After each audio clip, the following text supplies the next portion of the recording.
It is my pleasure to be introducing Andrew Stokes, an assistant professor of global health and sociology and a faculty affiliate for the Center for Innovation and Social Science at Boston University.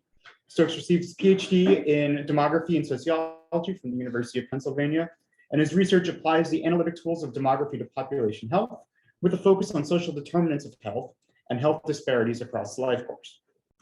His program of research focuses on the role of mortality surveillance systems in improving pandemic preparedness and response measures in the US and globally. And his work includes small area estimation of excess mortality across local communities in the US and global work focused on harnessing novel data sources to improve mortality and cause of death estimation. And with that, I will turn it over to Andrew. Thank you. Thank you so much for having me. It's such a pleasure to be here. I found out about demography from Dennis a long time ago, so it's an honor to be in the room with Dennis.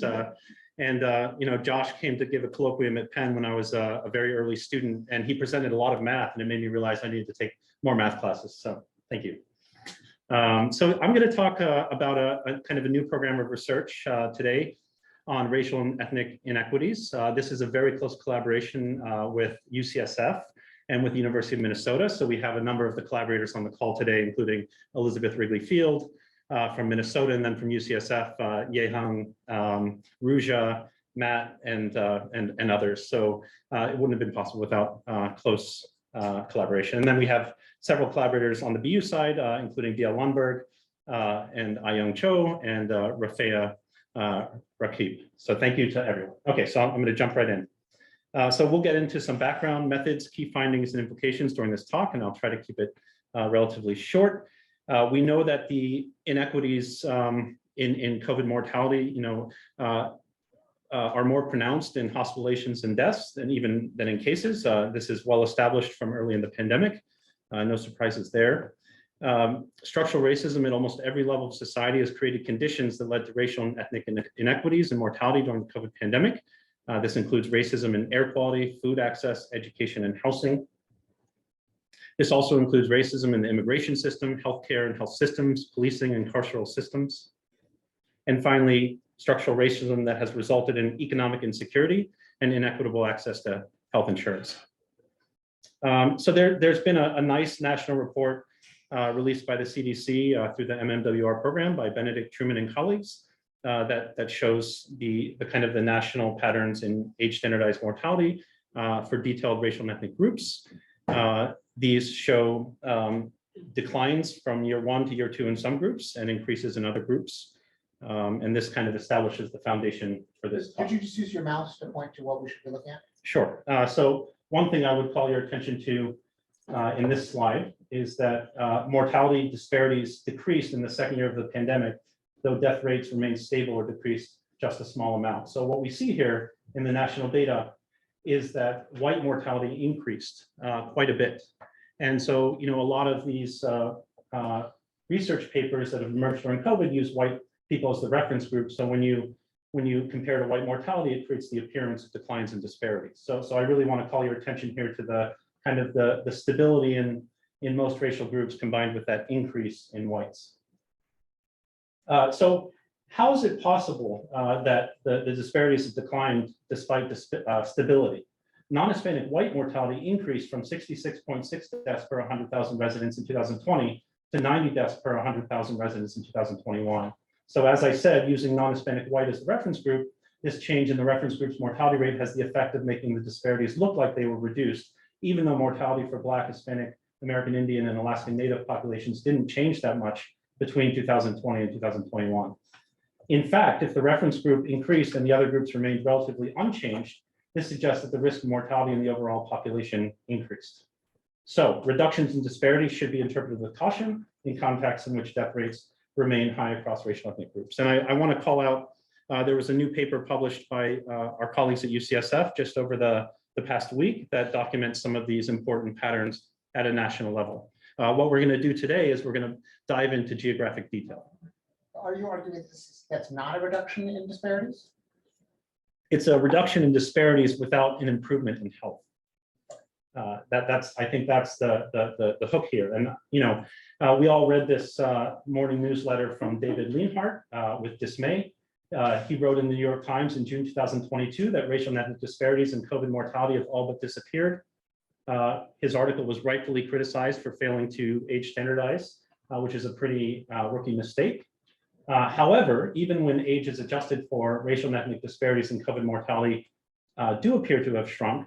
And we're going to ask today if this change is real or if there's anything else going along in the background that could be affecting these trends over years.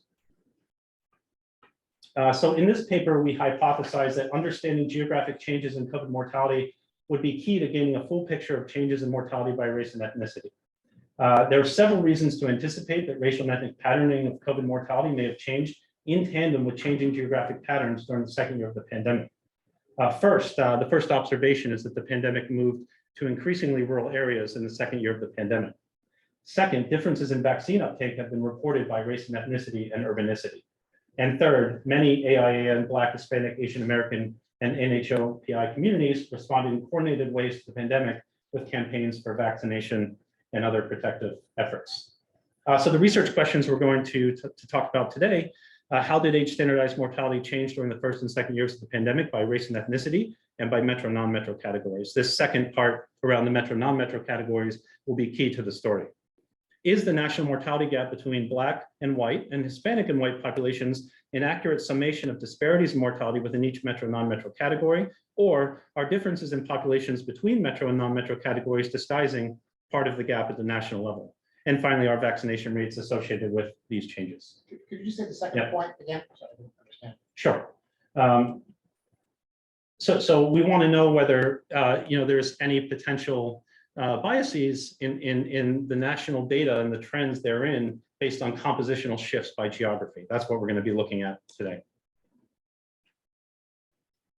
So just as we think about age, compositional issues as being a potential bias in making comparisons, is there any bias that's introduced by this massive shift of deaths from urban to rural areas over the course of the pandemic? Are you lumping together all metro areas in the country? So it's just the metro, non-metro, that's the only geographic. That's right. We'll look at some continuum of those categories, but you're right that it's pretty crude. So I want to acknowledge this paper. So this is where we got the inspiration for this. Elizabeth Wrigley Field published this paper in Health Affairs last year on COVID mortality at the neighborhood level. Racial and ethnic inequalities deepened in Minnesota in 2020, and she develops this very classic demographic decomposition approach that teases out some of the questions that we're going to discuss today. So if it hadn't been for the foundation of this prior paper, we would have never been able to embark on this effort today. So our data sources, we're using the CDC Wonder database. We are considering ICD-10 codes of U07.1 to identify deaths where COVID was listed anywhere in the death certificate. Due to reporting issues with COVID, we think that it's important to factor in the multiple cause of death data. And we consider single race categories for Hispanic, non-Hispanic AIN, non-Hispanic Asian, non-Hispanic NHLPI, non-Hispanic Black, and non-Hispanic white. Herein we omit the non-Hispanic label for parsimony. And as a side note here, one personal note throughout the pandemic is that we've noticed that a lot of research papers kind of scratch their heads around including these smaller racial and ethnic groups and say, well, these groups are too sparse, or the data are suppressed, or there's numerator denominator issues. And so they just exclude these groups from consideration. We feel in this work that it's really important to include all groups, even if there are potential data limitations. What is NHOPI? Other Pacific Islanders. Thank you for asking. We used mid-year 2020, 2021 population estimates. These include estimates for 6 racial and ethnic groups. And we used, So you're not going to look at excess mortality. You're just going to look at those death certificates that had. Not today. Sorry, no excess Okay. mortality today. We think that we can comment on how excess mortality might change the story at the end. Since racial and ethnic groups in the United States have different age distributions, age standardization is obviously necessary. Josh and others have done great work on this during the pandemic. Here we have underlying data in 10-year intervals because we're really trying to include all the groups, including the sparser racial and ethnic groups. Unfortunately, we do collapse the age categories quite a bit, and we're only looking at 3 categories here to minimize suppression. Probably with Magali and others, we could do a better job with the restricted data that you have. We first generated age-specific death rates for each geographic and temporal unit for 3 age groups. And then we calculated the percentage of the 2020 population in each age group and multiplied the age-specific rates by the corresponding percentage of the US population and summed the 3 components to produce an age-specific rate. So here are urban-rural categories. Here we consider 3 urban-rural categories: large metro, medium, small metro, and non-metro. Some demographers who study rural-urban differences would probably argue with this simplification. I think there's some heterogeneity here that we can't really get at. For the 3 most populous racial ethnic groups, we do a deeper dive into monthly trends and into vaccination rates. And we also divide the pandemic into these waves because this is going to be useful as we develop the statistical decomposition approach. So this is pretty arbitrary. We've looked at a lot of underlying data to try to parse the waves.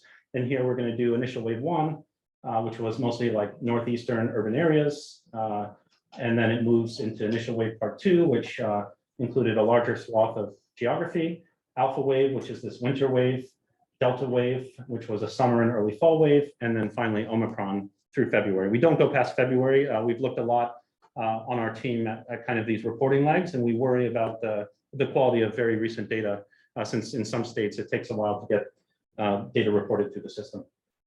All right, so the statistical decomposition of the mortality gap between the Black and white and Hispanic and white populations during each wave of the pandemic is done by decomposing to a within geography component and a between geography difference. So the within geography difference are disparities in mortality within metro, non-metro categories. So within each metro, non-metro category, and we're kind of like summing those up.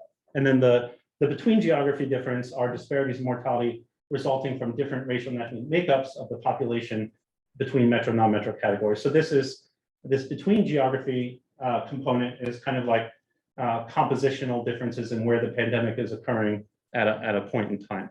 And so here there's like an analogy to age, compositional differences between racial groups.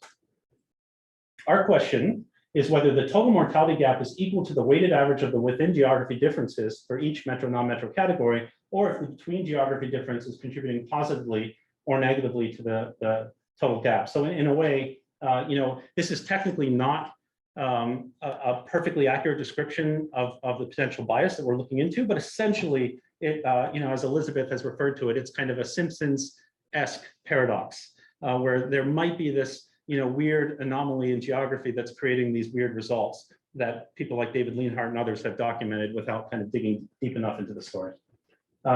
So here's the statistical decomposition, and we can dig more into this in the Q&A if that's useful. But the equation for calculating the within geography differences is given by this summation of the differences in mortality multiplied by the sum of the proportions of each racial group in each metro category. And then the across geography differences are described with this formula, which takes the difference in proportions within each racial group or across each racial group and weights it by the mean-centered differences in mortality. And we're basically taking this from Elizabeth's paper, so we didn't do any kind of new math here that's not already in the literature.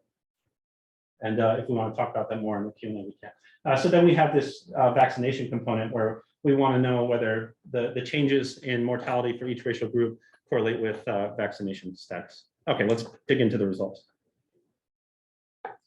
So we're going to walk through, I think, 6 key findings, and we'll try to walk through these quickly. So a summary of key finding 1, COVID mortality rates decreased for Black, Hispanic, AIAN, Asian American populations across the urban-rural continuum during the second year of the pandemic, whereas they increased for white and NHOPI populations in non-metro areas and medium-small metros. A little bit more detail on this finding, given the enormous scale of the initial peaks in mortality during the early pandemic, we find it remarkable that some racial and ethnic groups experienced increases in mortality during the second year of the pandemic. In particular, it's remarkable that during an era of widespread vaccine availability that we would see, large absolute increases in mortality for any group, right? And this is kind of a finding that's unparalleled in most international data. Summary of key finding 2, reductions in racial ethnic disparities in COVID mortality for Black and AIAN residents were substantial in non-metro areas and minimal in metro areas. So we have an urban-rural difference in the extent of the reduction in disparities. In the first year, Black mortality rates were 83% higher and AIN mortality rates were 36% higher than white mortality in large metros. In large metros, between the first and second year, Black versus white disparities in mortality decreased by only 15%, and AIN versus white disparities in mortality only decreased by 9%. In non-metro areas, between the first and second year, Black versus white disparities in mortality decreased by 43%, and AIN versus white disparities in mortality decreased by 49%. And this is very much part of the equation here is the fact that white mortality increased. And so a lot of this decline in disparities because of increases in white mortality is occurring in these rural areas. We don't see that as much in urban areas. Key finding 3, disparities in Black and white mortality and Hispanic and white mortality within geographies were partially hidden by the changing geography of the pandemic.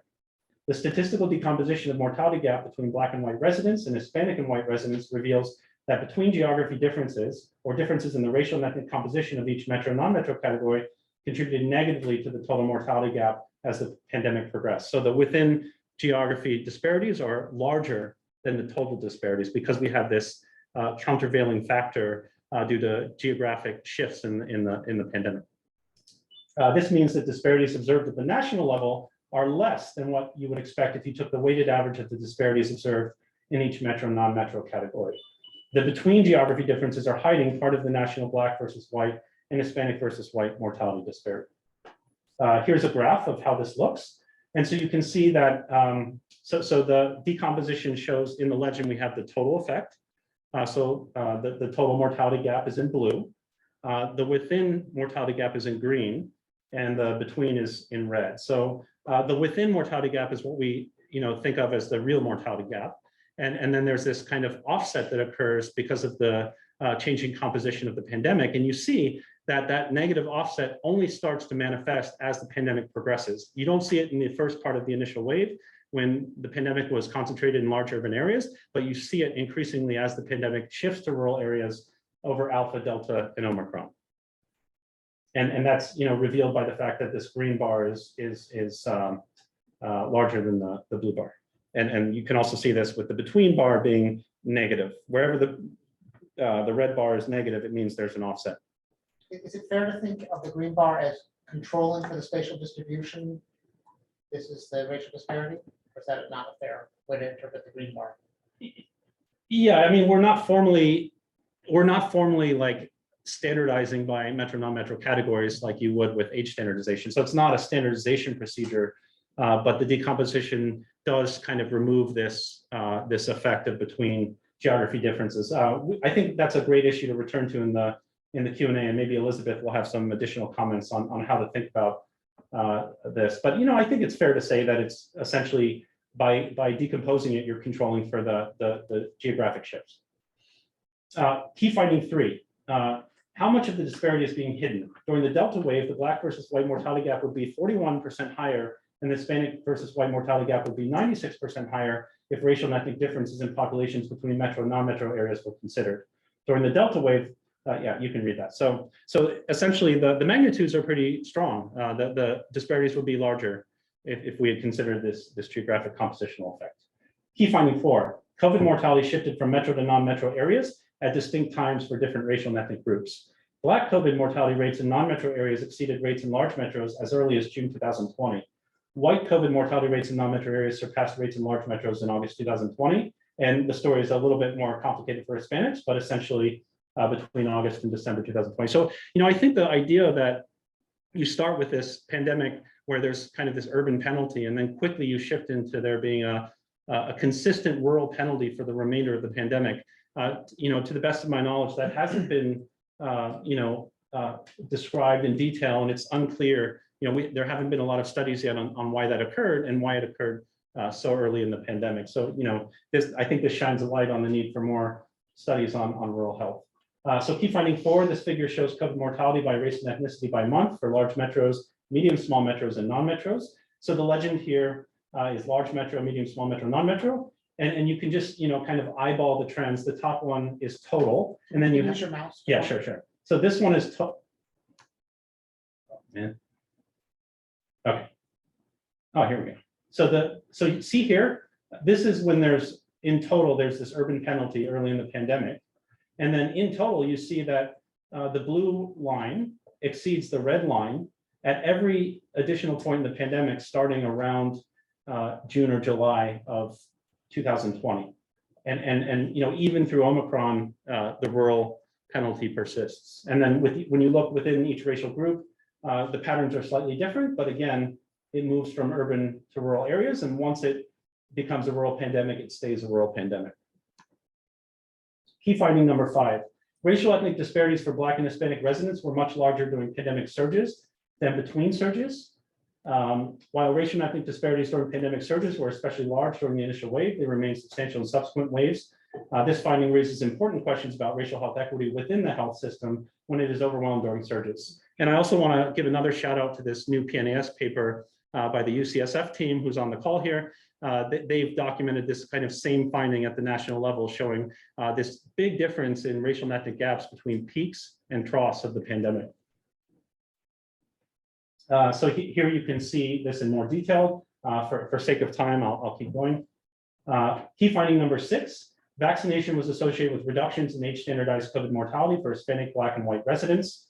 The reductions in mortality were greatest for Hispanic residents, but we also see declines for white and Black residents. So, there's a bit of noise here. It's not a perfect correlation. It's pretty crude. It's ecological, but you can see that as the percentage of the population that's fully vaccinated increases, the change in the age-standardized death rates becomes more pronounced. So the y-axis here is the change in COVID age-standardized mortality rates between 2020 and 2021. So as we get to more fully vaccinated areas, there are larger reductions.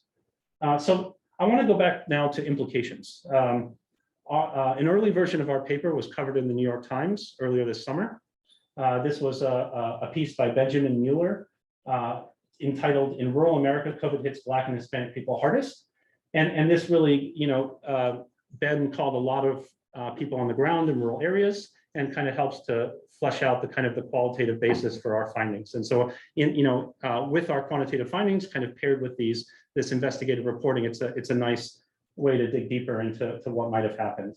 The finding in our preprint was reported highlighting the high COVID mortality rates in rural areas. The current picture of racial ethnic disparities in COVID mortality in rural areas is complex. This suggests that investments in rural health are extremely important part of the current pandemic response. Our findings also suggest that national estimates of racial ethnic disparities are flawed because changes in the geography of the pandemic and the differing racial ethnic composition of metro and non-metro categories are hiding part of the mortality gap for Black and Hispanic populations. Just as it is necessary to adjust for differences in age between racial and ethnic groups, it is also important to consider differences in geography. While it does appear that racial ethnic disparities have decreased in the second year of the pandemic, much of this reduction can be explained by A, increases in the white mortality rate, and B, changes in the geography of the pandemic. And therefore, assertions that racial ethnic disparities have disappeared are premature, and investments in racial health equity in the pandemic response remain as necessary as they were at the beginning. So to follow up on this further, with Elizabeth Ridley Field and DL and Rafea from EU, we wrote a piece for The Conversation looking at implications for vaccination and booster campaigns. And one thing that we find in this piece is that the gap in primary series vaccination is all but closed between racial groups, but there remain huge gaps in uptake of boosters. So while we've achieved parity with primary series, we have not achieved parity with boosters, and so this remains kind of an unfinished agenda. So we have some suggestions for how to promote equity-based vaccination strategies. I want to highlight this project. It's called the Panola Project in Alabama. Provides one case study of a community leader, Dorothy Oliver, who organized her rural, predominantly Black community to get vaccinated with little government support.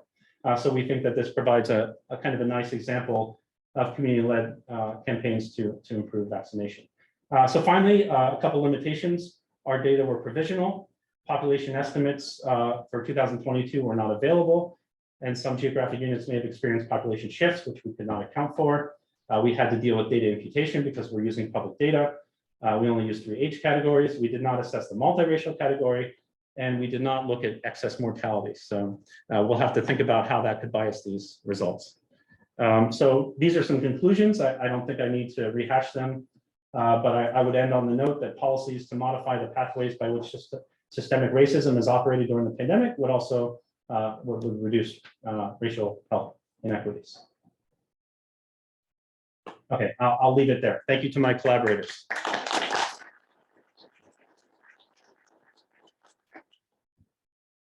Okay, we have lots of time for discussion. Let me ask the people who are online who want to ask questions, just type their questions. I don't think we'll see them on the screen, but Maria, who's in the room, will see them. And let's kick it off. We have a question from. Let's kick it off in the room. Yeah. I was wondering about that last slide where you showed, I think it was the impact of vaccination rates on mortality for the different groups. So you saw those steep declines for, so benefit for Hispanic and non-Hispanic white, but non-Hispanic black was much flatter. So that's interesting. Can you repeat the question and maybe show the slide too? Yeah, sure. Yeah, I understand the question. So I think I can repeat it. So I think the question, if I understand correctly, is why are the slopes or correlations stronger in Hispanic and white individuals than in Black individuals or communities? And, I think I've gone back and forth on this a lot with Elizabeth, who has some really interesting theories. So maybe, if Elizabeth is comfortable contributing to this discussion, we could have her say a few words about her theories around the differences in these correlations. Before you do that really quick, the unit of the percent fully vaccinated is the metro area? Metro, non-metro categories crossed with census divisions. With what, how big is like census division? That's what So there are 8 or 9 census divisions in the US crossed by the metro, So non-metro these are categories. giant Huge. areas. That's right. Okay. So if we could do this at the county level or some other level, it would be even better. Okay, so I guess we're going to try something we haven't tried before, and that's to have a collaborator speak through the speaker. Elizabeth, are you going to give this a try? Sure. Can you hear me okay? You do great. Amazing. I'm on a phone. It's magic. We can hear you So, better I than we can hear Andrew. The most trivial explanation is that it's really just a composition effect, right? So that like, it may be that the white people rates are very similar to the county rates in most counties because the white people are the bulk of the county. And so that's one reason why you might see that slope. Some other less trivial possibilities that I think are also plausible are that the mechanisms by which county rates are associated with individual racial groups' vaccination rates might be really different. And it seems like in general, every group's reasons for not being vaccinated, or in this case, not being boosted, are heterogeneous. But it also seems like the kind of self-consciously ideological refusal is more common in white populations. And the things that have to do with the like basic functionality of the local health system is more common for populations of color. And you would expect those to be like somewhat correlated at the county level, but not necessarily be picking out exactly the same counties. And so I think that also is maybe part of what's going on. Let me ask a question. So there's lots of things driving what's going on in the temporal pattern, but I guess my naive guess would be that over the long run, you kind of end up with disparities in COVID that will be similar to disparities in, say, all-cause mortality before the pandemic, because everything, the discrimination is going to be similar, the health provision is going to be similar, the health status is going to be similar. Is that kind of where things are going? And is that something you guys are doing analytically in terms of like just comparing, looking at the percentage change in, I mean, you don't even have to do age-adjusted death rates, it can be crude death rates because they're already, it's going to be netted out. Is that kind of where we're heading? That's a really interesting question. So, in Omicron, the age pattern of mortality follows a Gompertz curve for almost every racial group. And it looks pretty similar now to the age pattern of mortality for all-cause mortality prior to the pandemic. So I think that's spot on. But there are some exceptions. During Delta, we see a huge departure from the Gompertz curve with a much shallower, or like a much shallower slope of age pattern, meaning many more deaths at younger ages. So something happened during Delta that was really interesting and different from the other periods. But now we do see this kind of return to 2019 age patterns. So I guess the Hispanic advantage that was seen in all-cause mortality before the pandemic. Is that where, I mean, there's other things going on, of course. It's the rate of infection, it's the provision of COVID-specific care that may differ from other types of care. But that seems to be kind of an outlier here, right? Because you're not seeing that disappear. You're not seeing convergence of Hispanic. You're not seeing Hispanic COVID mortality Yeah. fall below. That's right, non-Hispanic yeah. COVID mortality. You know, I think that's a really good point, and I think several of our UCSF collaborators have been digging really deep into essential worker kind of status and as it relates to the disappearance of the Hispanic mortality advantage. And I think so there are some structural explanations that might explain the persistence of this inequality for Hispanics even into Omicron. Oh, fair enough. Yeah, fair. Okay, let's take a question from the chat. Maria? I have one, and this provided, it wasn't clear whether the geography control is by category or by within specific metros and regions. Okay, I see. So let me go to the. Maybe you should repeat the question as you understand it. So are you asking, you know, what are the equations indexed by? What is the variation? Because we essentially are looking at variation across geographic units. So the summation is over these differences across large metro, medium, small metros, and non-metros. So, you know, I think that it would have been better, or something we could do in the future, is to index over more categories. We could look at combinations of metro, non-metro with census divisions or states. So you could, I think, develop a more complicated version of this decomposition. And so this is pretty crude in that sense. Elizabeth, you know, was essential to the development of this component. Elizabeth, did you want to add anything to that regarding the decomp?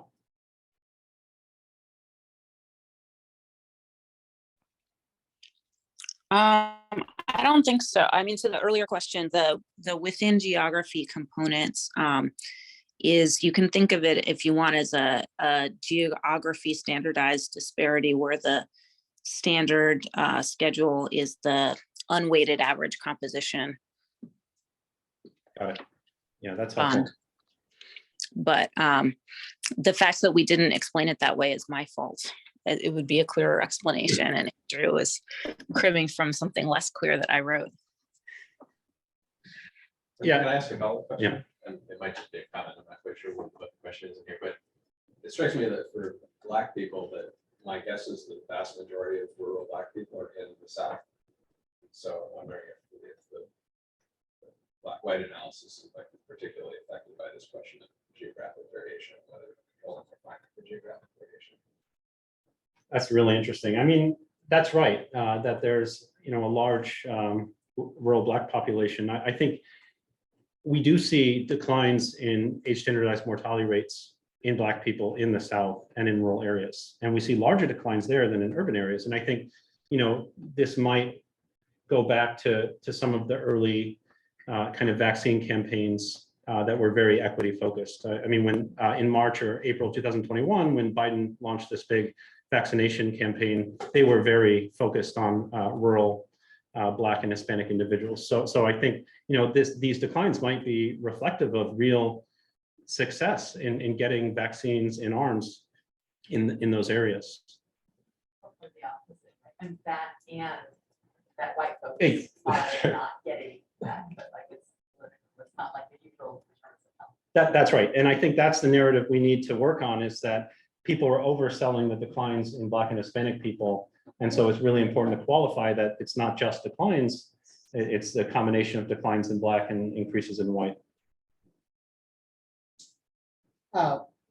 Two kind of data questions, maybe a little bit substantive. One is the 75 and over age group is obviously problematic, because that's where three quarters of the deaths are occurring or something like that. And the gradient, like you said, is downwards, is 10% a year. So is there a way around that with the kind of work you're doing? Or is it just some, I'm asking also because we're thinking about how should the reporting these numbers be improved? Is that a really important thing to get right, or is it just something you haven't gotten to yet? Is it impossible with the current data? That's my first data question. My second data question is differential privacy. There's at least one neat paper showing that differential privacy is going to mess up the denominators for doing all these small area comparisons. Is that like going to end if we have another pandemic in 2025 and we have differential privacy for 2020? Census is your research impossible to do? Ouch. I think that these are very crude categories, and I think diving into the restricted data and being able to use more detailed categories would certainly change the story on the margins. And I think you're right. I The think restriction is that the cause of death information is only 75 plus on the Wonder data set. no, we have more detail than that. Okay. The restriction is that there's suppression when the counts are under 10, but undoubtedly above age 75, we would have sufficient numbers to break out that category more. So I mean, you impute, That's fair. impute the missing cells. And we do impute, and that's been a active area of discussion, is how do you impute data when we know that the value is somewhere less than 10. It could be anywhere between 0 and 9. Do we assume like a uniform distribution or some type of chi-squared distribution or a beta distribution with more weight on the towards 0? So that's been an ongoing question, and we're not really sure how to handle that. But the way this is set up, the amount of imputation is only about 5% of the total data. So hopefully that issue is not too first order. And if you went up to doing more age categories, Should be fine. you'd be also okay. I think that should be fine. I think that most of the issue is in 0 to 54. Most of the suppression is occurring at younger ages. So I think Because there's a few deaths. that's right. So I think we could do that. We'll And do then, that. We'll do that for you, Josh. Well, I just think, I mean, also your story about the different waves, we had so much nursing home Right. deaths in the first wave. Mhm. That's disproportionately very old people. Yeah. And so differential privacy, any comments? I mean, I guess we're preaching to the converted here, but I have no comments on that at this time.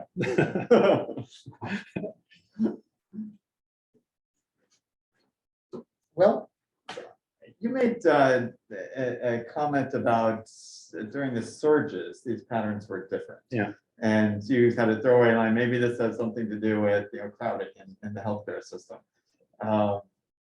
Is that something that you would push, that there's a crowding interpretation here? So I think that there is an agenda for demographers that's surprisingly understudied of trying to tease out how much of the racial gaps are differences in infection versus case fatality. And surprisingly, there's very little evidence on that at this point. So I think that if we're seeing bigger gaps during peaks, that could in part reflect higher case fatality rates due to overwhelmed healthcare systems. But it's not so simple, because it could also just be differences in infection. So I think there's going to be a lot more to work to do to tease that out. And it also depends on whether we use an absolute metric or a relative metric. Like the relative gaps between racial groups doesn't change that much. It's really the absolute gap that you see this big pronounced effect in the surges. Maybe I could briefly loop in one of our collaborators, Matt or Yehung or Rusha. Did you want to comment on that? You have to point to one of them because I'm gonna have trouble coordinating. Matt? I have COVID, so that's going to be my excuse for now.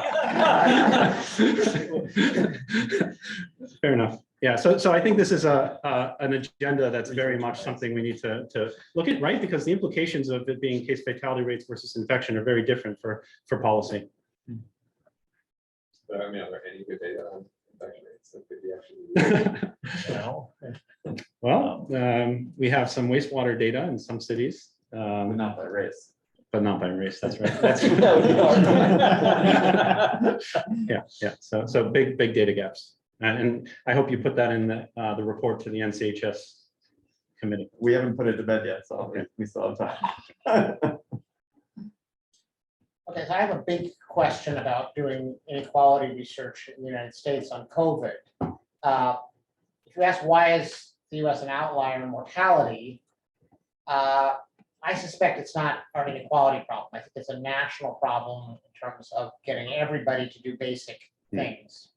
How do you think of that trade-off in terms of maybe you pointed out already some examples where, for example, focusing on the Biden rollout of Yeah. second wave of the vaccine or first wave of the vaccine First wave. addressed inequalities.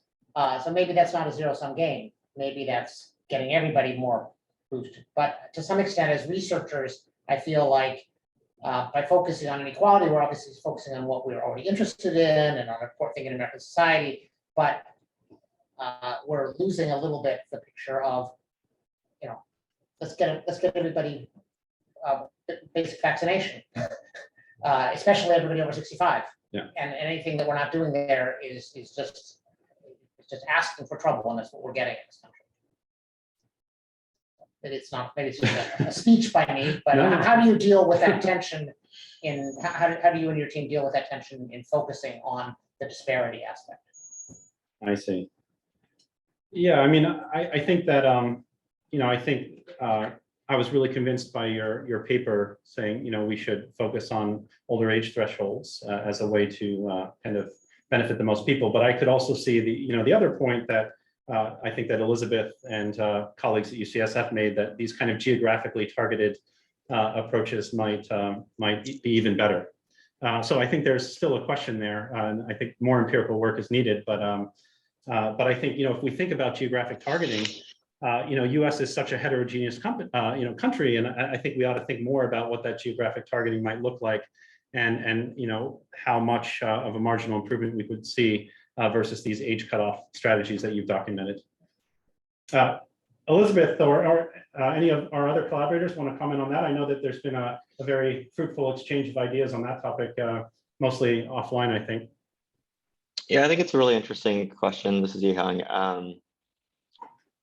I think I could see it both ways. I think I fundamentally agree that there was a lot that has been done poorly in the country, including by local health departments, and I don't think enough attention has been turned towards the local health departments. But I do think there's a lot of opportunity for affecting the overall picture by putting attention to disparities. So some of the things that really struck us early on, for example, is there are groups that have had hardly any excess mortality, and it raises the question of what is working for those groups. And it clearly shows that some things are working.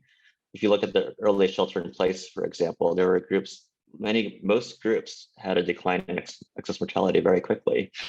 You don't see that, for example, for Latinos. And I think that has to do with the essential worker situation.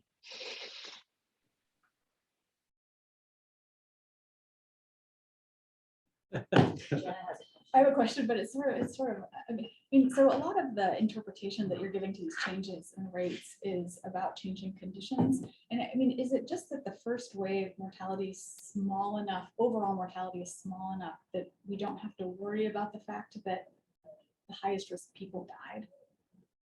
When we think about particularly the institutionalized populations. Yeah, that's a. Can you yeah. clarify the question?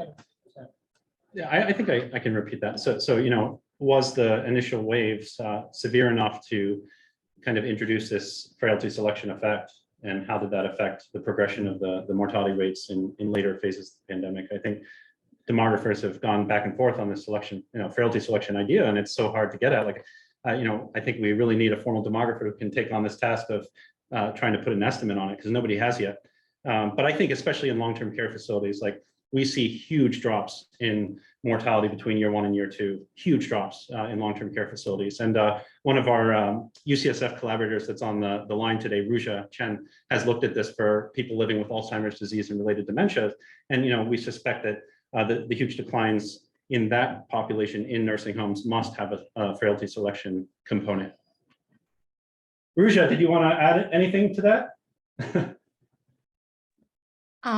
Thank you very much for the question and response, Andrew. I think, yeah, we found a significant declines in nursing home facilities, but not in community during older adults. And we also suspect this explanation that there are a significant number of deaths in nursing home. And I think we are still not able to disentangle, what really caused the declines in nursing home, whether it was because the vaccination work or whether it was because, you know, that there are a greater number of deaths we see in nursing home at the very beginning. And so I think we need more work and on this area. Will?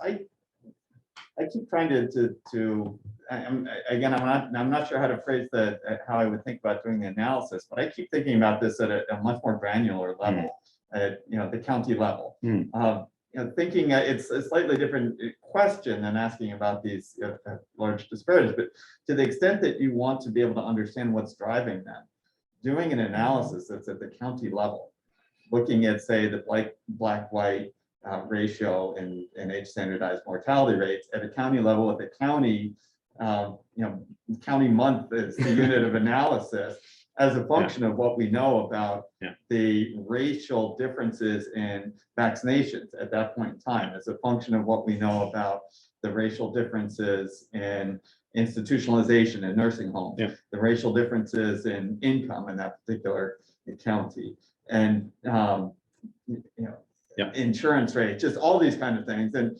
I think about this in sort of more of a regression framework. If I really want to understand some of these, what the drivers are, I want to start controlling for a bunch of things and seeing, you know, what's moving these around.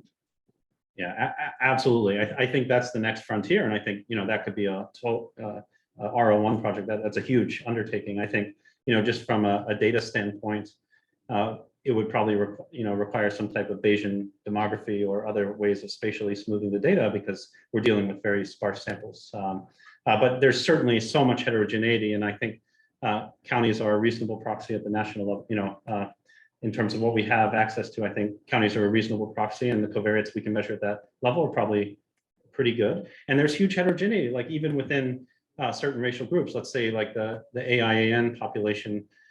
We've seen some areas in Arizona and New Mexico where there have been very robust vaccination campaigns that have reduced mortality, whereas in other AIN communities, there are pronounced increases in mortality in the second year. So we're smoothing over so much variation here that relates, you know, in part to, like, you know, generic demographic covariates that we can measure, health system covariates, but part of it is policy, and, you know, being able to integrate the policy aspect with the county level look would be incredible.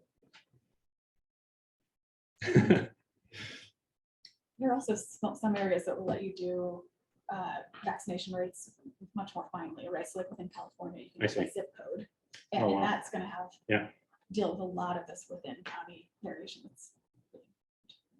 Yeah, that's interesting. I mean, I think, you know, our at least our UCSF colleagues here work closely with the California Department of Public Health, and have worked with some of that data. And I don't know if Yehong or Matt, you want to say anything about the zip code level of work and how feasible it is in terms of, you know, looking at vaccination patterns and other covariates. Looks like Matt left, understandably, because he has COVID. Question, I think it's a question that kind of stands on its own. Yeah. It's an answer. We're at 1 o'clock, so thank you for a wonderful presentation, and thank you especially to everybody who participated online and helped to answer the discussion. It went really well. It's our first time actually doing this with kind of discussants on both ends. I thought it was a super exciting discussion. So thanks so much, Andrew, and I look forward to watching.